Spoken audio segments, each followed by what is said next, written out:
A virtual hello to everyone joining us today for this online introduction to Falun Dafa and its relevance in today's society. My name is Bob Gaudreau. I would like to get this presentation off to a good start by anchoring it in ancient Chinese history. Some of you may be familiar with this saying from the I Ching, or Classic of Changes, written some 2,500 years ago. It goes like this: the invisible and intangible is the Tao, and the visible and tangible is just a container.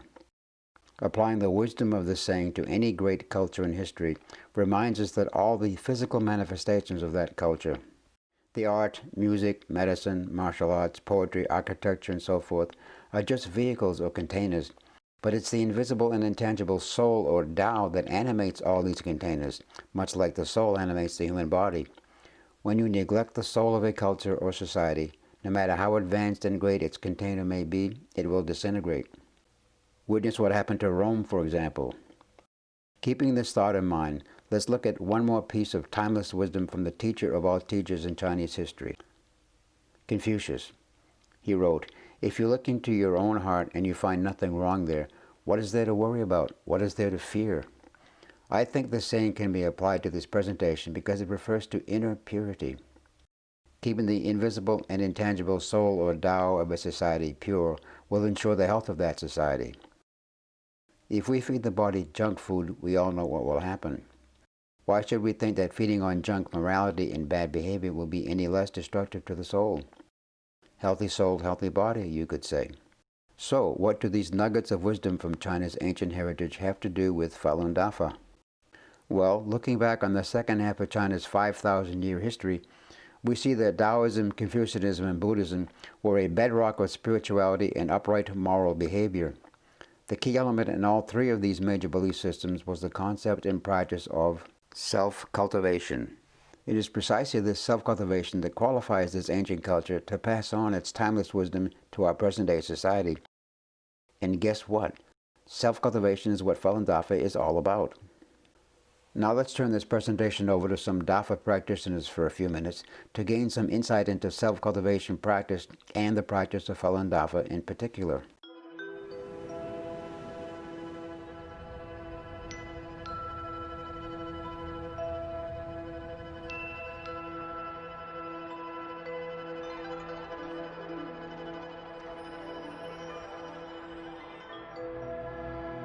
Falun Dafa, also known as Falun Gong, is an advanced self-cultivation practice that improves mental and physical wellness through physical exercises and the development of one's character.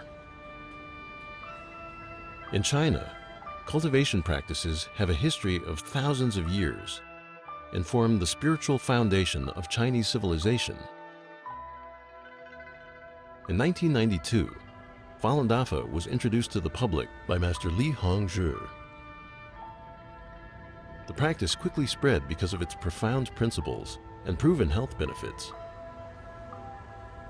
By 1999, with over 100 million practitioners, Falun Dafa had grown to become the largest practice of its kind in China and around the world. Traditional Chinese medicine focuses on energy channels and believes that the health of the body is related to the health of the mind. Falun Dafa cultivates mind and body simultaneously, improving the body's natural immunity. I had a very, very bad immune system. I was sick all the time. And I came to the practice for spiritual reasons, but I immediately stopped getting sick. I kept thinking, why am I not getting sick? I kept saying, what's wrong? As a matter of fact, I go to parties now and they used to say, oh, give the sick babies to Jeannie, she never gets sick. I feel an energy in my body that's very subtle and hard to describe, but it feels very good. I could have very little sleep and I'll feel awakened, but not like a coffee energetic, like a very calm and collected energy. And that 1 hour can feel like a day, and then I'm refreshed and ready to go. So before I practiced Falun Gong, when I got scolded by my boss or supervisor, I was very annoyed, and immediately I would complain about others. or felt it wasn't fair. But after I started practicing, the biggest lesson I learned was looking inside and always find something to improve within myself. If I didn't like something that another person did, I would think about, oh, I don't like that. I don't like that that person does that. And I realized that it was having a direct effect on my health by having that bad thought about that person. And as soon as I realized that, I changed my thinking so that I wouldn't think about what things I didn't like or liked about other people, and more just how I should be responsible to being a good person and controlling my thinking and quieting my thinking. And then the headaches went away. The first time I heard about Falun Dafa was actually when I was 12 years old. At the time, I was going through a rebellious stage. I barely talked to my parents. I come home, slam the door. Meditation taught me to look within. I started talking to my parents more. I started respecting them more. So my mother was very happy because, it's like she got her son back. In 1983, I was diagnosed with muscular dystrophy, which is incurable in Western and Eastern medicine. In February 1998, a friend from China wrote me a letter. She told me that Falun Dafa is a true practice that can improve people's morals as well as physical health. So I began to practice Falun Gong. In 3 months, I totally recovered. At the core of Falun Dafa are the values of truthfulness, compassion, and forbearance. Falun Dafa teaches that these are the supreme qualities of the universe and takes them to be a guide for daily life and practice. Well, when I was little, I would stare at night, just sit on my bed and look at the stars and think, why were you here in the first place? Why do you even exist? And most of all, where do you come from? First time I read John Falun, the book on Falun Dafa, I felt a lot of those questions were just immediately answered. I think the best benefit is the peace of mind. I have incredibly peace of mind. My family certainly has benefited. My husband said to me within a month I was much easier to live with. Applying truthfulness, compassion, and tolerance to my daily life is the greatest challenge of my life, actually. You would think it's so simple, but therein lies the challenge. But everybody else around you feels it, because you become lighter, you smile a lot more, and you become much more genuine. It was like I was always searching for something, and it's so easy to think that what we're searching for is outside, whether it's money or clothes or beauty or whatever. And Falun Dafa just provided me with an inner peace that I just feel like whatever happens around me, I'm fine. Like I have these values and principles that I can follow. It's just like a sense of, not security, but inner security and sense of calm and peace, which I didn't have before.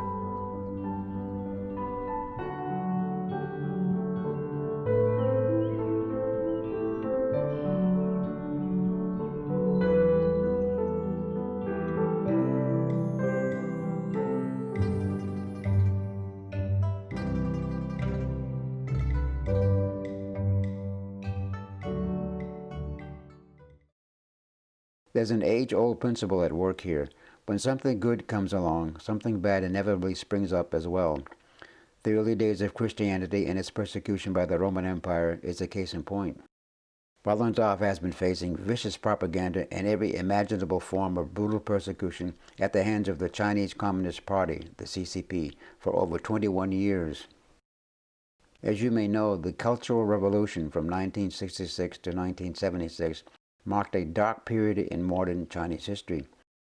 The CCP tried to wipe out all the values and virtues of traditional Chinese culture, destroying belief in the divine, along with thousands of years of spirituality and upright moral behavior. But while all religious practices suffered during the Cultural Revolution, various forms of slow-moving exercises called Qigong became quite popular. Qi refers to the flow of energy in the human body, and Gong refers to a higher form of energy. Falun Dafa is a high-level form of Qigong with 4 standing exercises and a sitting meditation. Dafa practitioners develop Gong, or high energy, right from the start of their practice. With the support of academic scholars, the CCP adopted the 3 no's policy: no meddling, no promoting, and no criticizing. Surprisingly enough, in the 1970s and 80s, there were hundreds of Qigong practices spreading across China against a background of unprecedented suppression and violence. Falun Dafa was introduced to the public in China in 1992 by its teacher and founder, Mr. Li Hongzhi. Better known as Falun Gong back then, the practice fit right into the favorable Qigong climate at that time.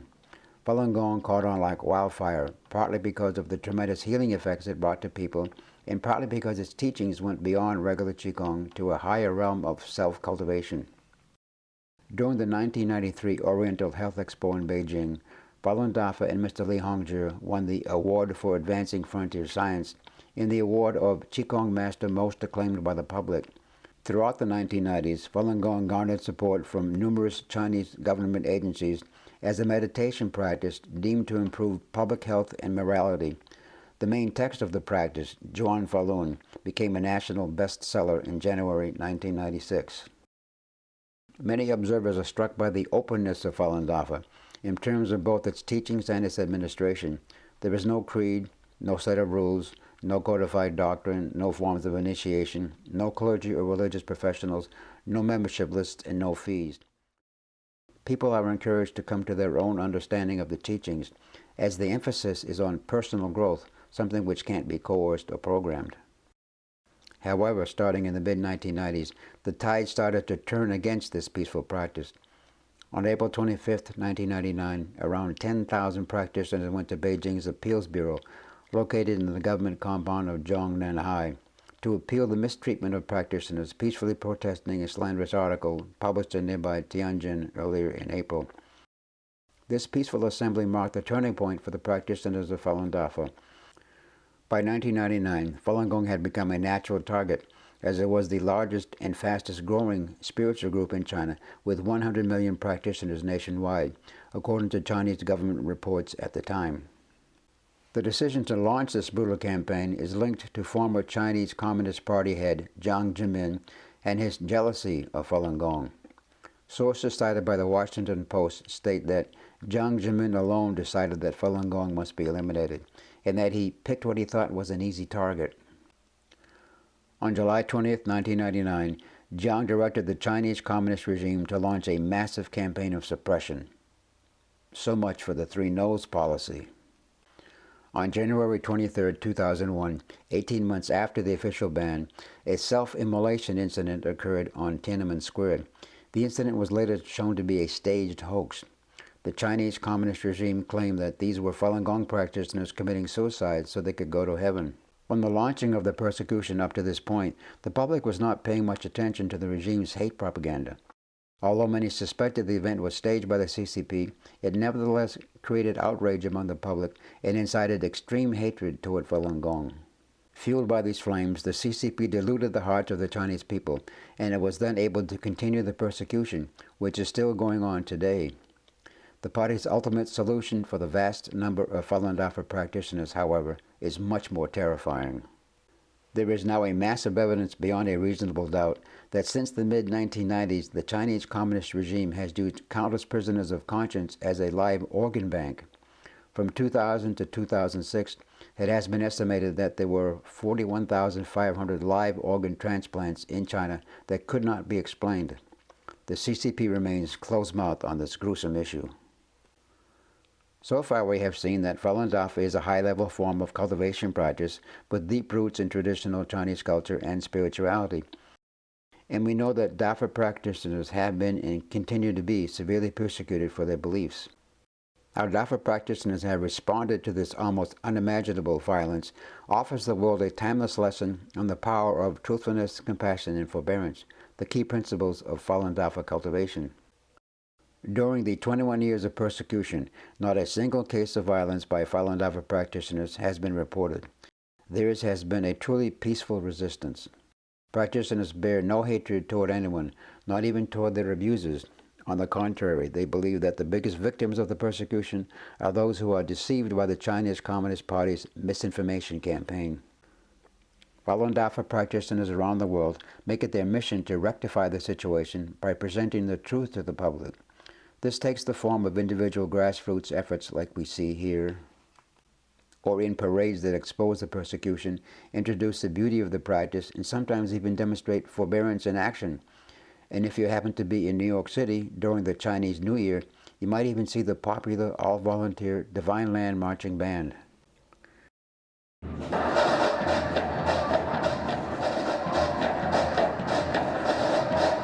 And this is the Divine Land Marching Band, undoubtedly the biggest marching unit in this parade today.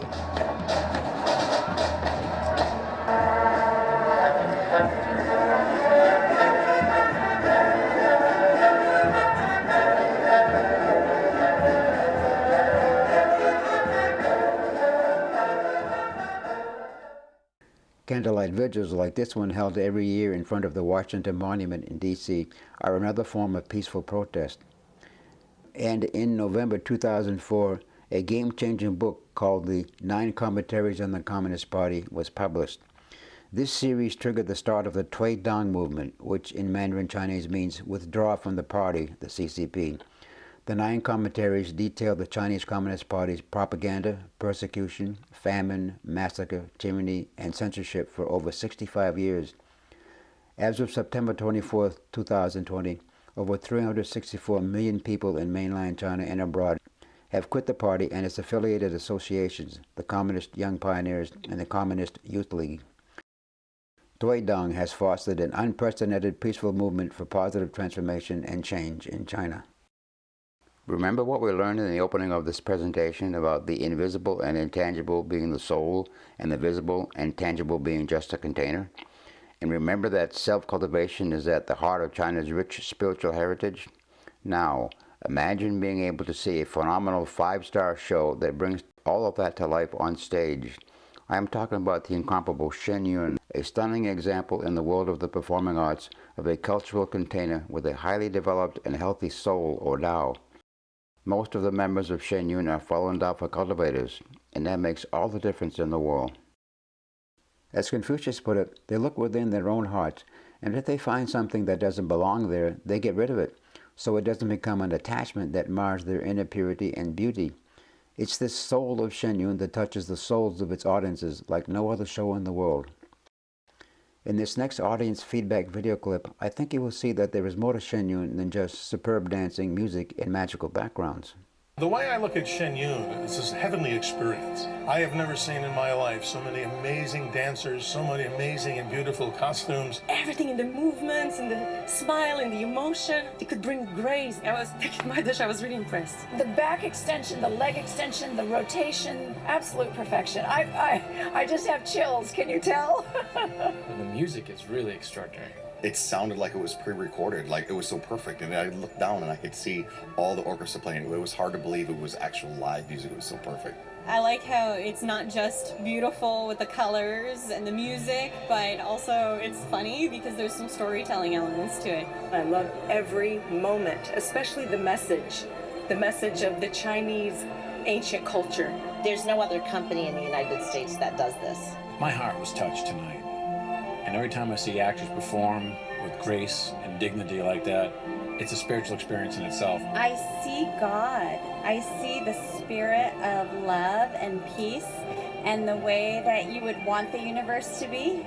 The energy that I got from watching is that internal spirit that I think that we all have that comes from our Creator. And I can feel that in my heart and in my soul. Unfortunately, the current social distancing mandate precludes seeing a live Shen Yun performance anytime soon. But I hope this short presentation has helped you see how practicing self-cultivation can improve the quality of your life from the inside out. We all know what a mess our planet is in right now. COVID-19, violence running rampant in society, and communism mirroring its ugly head. It's like the soul or Tao of our society is screaming for attention. No amount of legislation, government policies, or social formulas applied to our tangible global society can turn things around, Because it's not about them, it's about us personally. Are we willing to improve ourselves on a fundamental level? Not everyone will become full-fledged Falun Dafa students, of course, but many people have benefited from doing the 5 gentle yet powerful exercises, and some of these people have also taken to heart the principles of truthfulness, compassion, and forbearance. Going one step further, if they develop the habit of looking within themselves to identify and let go of various attachments are like junk soul food, that would be awesome, because that would put them on the fast track for becoming a better and better person. If you want to build on what you have learned today, check out en.falundafa.org. Here you can download Juan Falun, the main text of Falun Dafa, for free, and you can watch an exercise video of Master Li Hongzhi demonstrating the 5 Dafa exercises. My favorite go-to site for comprehensive and detailed information is faluninfo.net. Thank you for joining us today. May you live long and cultivate well, no matter what your chosen path may be.